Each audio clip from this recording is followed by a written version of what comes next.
RSV is not a good translation. Let me count the ways. One scholar analyzed 16 passages that are typically used in the egalitarian complementarian debate about whether or not women can teach and have leadership in the church. He compared and contrasted the ESV to the older RSV, and 7 of the passages were left basically unchanged, but in 9 cases, the ESV translated those passages amazingly, always for more complementarian perspectives. In Romans 16, the RSV describes Phoebe as a deacon.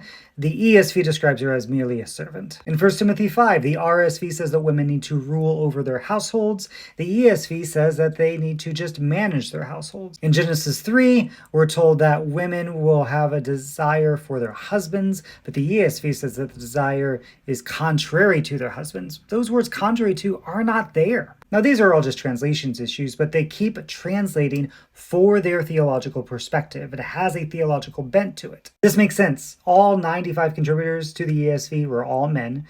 The Oversight Committee, all men. The Review Committee, all men.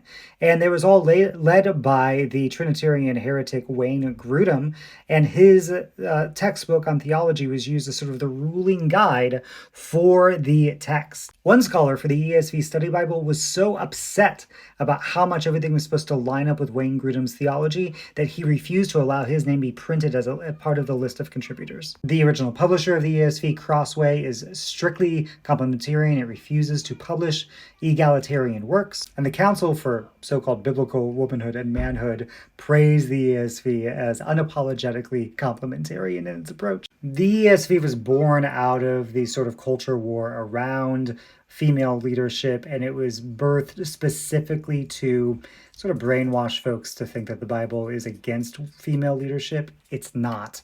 But it's just not a good translation as a theological bent. We haven't even talked about the ways it supports Calvinism and bizarre translation choices.